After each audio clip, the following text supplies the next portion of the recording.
నేడు భారత్ బంద్ లో భాగంగా ఏలూరు జిల్లా బందంచెర్లలో ఘర్షణ చోటు చేసుకుంది. బంద్ నేపథ్యంలో టి నరసాపురం మండలం బందంచెర్లలో షాపులను మూసివేస్తున్నారు. యువకులకు హోటల్ వారికి వాగ్వాదం జరిగింది. ఈ ఘర్షణలో హోటల్ యజమాని యువకునిపైన కత్తితో దాడి చేశాడు. దీంతో యువకుణ్ణి అంబులెన్స్ లో చింతలపూడి ప్రభుత్వ హాస్పిటల్ కు తరలించారు.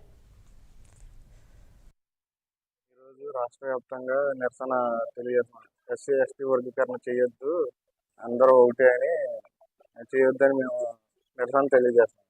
అలాగని షాపులు మొత్తం క్లోజ్ చేయించాం. ఇంకో షాప్ దగ్గరికి వెళ్ళాం, టీవీ హోటల్ దగ్గరికి వెళ్ళి మీరు కూడా క్లోజ్ చేసేయండి అని చెప్తే వాళ్ళు మా మీద సీరియస్ అయిపోయారు. వెంటనే సీరియస్ అయిపోయారు. మేము మేము మేము షాప్ క్లోజ్ చేయండి అని పోగొట్ట వరకు నిల్చున్నాం. అక్కడే నిల్చున్నా సరే వాళ్ళు మేము నిల్చున్నా సరే వాళ్ళు వ్యాపారం చేసుకుంటున్నారు. అయినా మేమేమనలేదు. అందరూ చేశారు, మీరు కూడా చేయండి బాగుంటుంది అని మేము చెప్తే వాళ్ళు వినకుండా ముందు ఉన్న చట్నీ మా మీద విసిరేసారు.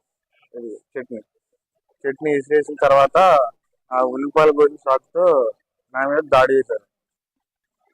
వెంటనే చేసిన తర్వాత నేను చూసుకోలే, ఫస్ట్ బయటకు వచ్చేసా. అలా చెప్పి బయటకు వచ్చేసాం. మా వాళ్ళ మీద అందరికి చట్నీ విసిరేసి వాళ్ళ అమ్మ అందరినీ కొడుతుంది, చెంపల మీద వీటి మీద కొట్టేస్తుంది.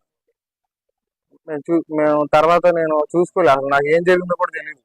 బయటకు వచ్చి రోడ్డు మీద వచ్చి చూసుకుంటే మంట అవుతుందని ఏంటని చూసుకునేసరికి తెగిపోయింది. మాది బందంచెర్ల. దాడి జరిగింది ఓల్డ్ సచివాలయం దగ్గర. అంతకుముందు సచివాలయం అక్కడ దాని దగ్గర దగ్గరలోనే నియర్. వాళ్ళ పేరు దివాకరం, జల్లారపు దివాకరం కుర్రోడు పేరు. మనోడు 24 ఏజ్ ఉంటుందన్న. మీదకి వచ్చేసి కత్తి పెట్టి కోసేశారు. రైట్, ఇదే అంశానికి సంబంధించి మరిన్ని వివరాలు మా ప్రతినిధి రాంబాబు అందిస్తారు. రాంబాబు, చెప్పండి. యువకుడిపై కత్తితో దాడి చేశారు హోటల్ యజమాని.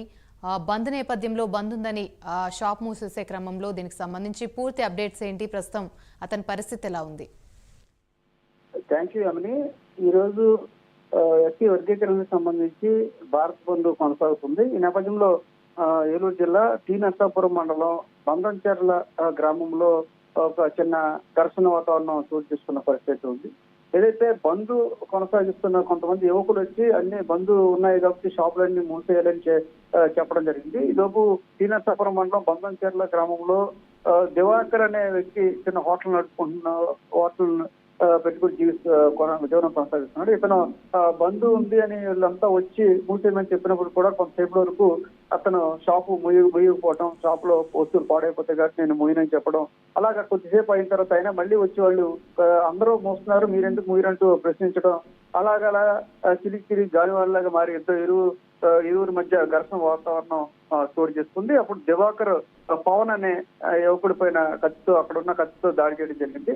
వెంటనే పవన్ ని గాయాలపోయాలనే పవన్ ని నిద్ర రావడంతో వెంటనే అక్కడి నుంచి 108 వాహనంలో ఏదైతే పక్కనే ఉన్న ఆసుపత్రికి తరలించడం జరిగింది. వెంటనే అతనైతే మేమేమీ అనలేదు, అందరూ షాపులు మూసేమో మేము కూడా ముయ్యమని చెప్పినప్పుడు కూడా అతను తనపై కత్తితో దాడి చేసినట్టు కూడా పవన్ అయితే ఆరోపిస్తున్న పరిస్థితి ఉంది. ఇక ఇదే సంఘటనకు సంబంధించి ఆసుపత్రిలో పవన్ అయితే చికిత్స పొందుతున్నాడు. అదే ప్రాణాపాయం లేదు కానీ వైద్యులు అయితే చికిత్స చేస్తున్న పరిస్థితి ఉంది. దీనికి సంబంధించి ఈ గొడవ ఇంకా ముదిరి ఘర్షణ వాతావరణం ఉద్రిక్త పరిస్థితి చోటు చేసుకోకుండా అలర్ట్ అయిన పోలీసులు వెంటనే దివాకర్ ని అదుపులోకి తీసుకుని అతపైన కేసు అయితే నమోదు చేయడం జరిగింది. మొత్తం మీద భారత్ బంద్ లో ప్రశాంతంగా జరుగుతున్నప్పుడు కూడా ఇక్కడ బందంచెర్ల వంటి చిన్న చిన్న సంఘటనలు మినహా ప్రశాంతంగా కొనసాగుతుందని కూడా మనం చెప్పుకోవచ్చు. దివాకర్ ని వెంటనే పోలీసులు అదుపులో తీసుకోవడంతో ఘర్షణ వాతావరణాన్ని పోలీసులు చాలా అత్యధికంగా తప్పించిన పరిస్థితి కూడా ఇక్కడ చోటు చేసుకుంది.